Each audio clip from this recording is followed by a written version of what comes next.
C'est David contre Goliath.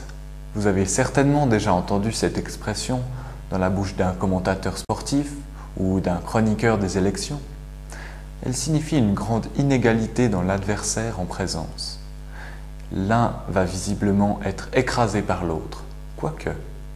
Écoutons ce que peut nous dire notre spécialiste. Eh oui, cette expression « David contre Goliath » est issue de la Bible. Elle fait référence à un épisode souvent raconté aux enfants. Un petit s'en prend à un grand, un très grand, et il gagne. Grâce à sa confiance en Dieu, grâce à son intelligence, la force brute ne suffit pas toujours à remporter la victoire. Les circonstances de cet événement ont lieu durant une guerre, quelques 1000 ans avant Jésus-Christ. Israël affronte des ennemis traditionnels, les Philistins. Ces derniers défient Israël par un des leurs, Goliath, un géant de 2,80 m. Le roi des Juifs promet alors à qui vaincrait le géant la main de sa fille.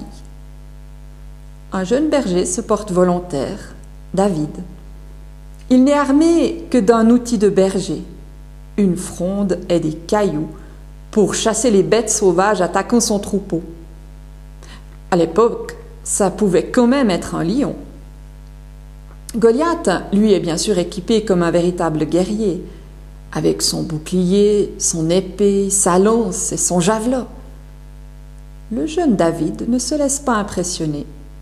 Il commence par affirmer sa confiance en Dieu, avant d'envoyer avec sa fronde une pierre dans le front de son ennemi qui s'effondre. C'est David contre Goliath. Au-delà du sens commun de cette expression et des événements eux-mêmes, cette histoire met en avant la valeur de la confiance en Dieu. Elle montre aussi l'importance de construire cette confiance petit à petit. David, dès sa jeunesse, était mis à part de sa famille pour s'occuper des moutons. Visiblement, il a mis sa confiance en Dieu déjà tout jeune et s'est appuyé sur lui pour affronter les difficultés de sa vie.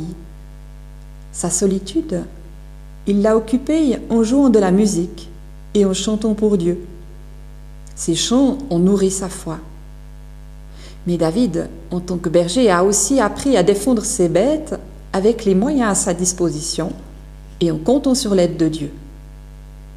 Louer Dieu et mettre en action sa confiance ont rendu solide sa foi en un Dieu qui veille sur lui et le secourt en toutes circonstances. Comme David, nous sommes aussi confrontés à des moments difficiles, à toutes sortes de géants qui nous impressionnent. Son exemple nous apprend à nous appuyer sur Dieu pour réagir et remporter la victoire sur ce qui semble trop grand pour nous.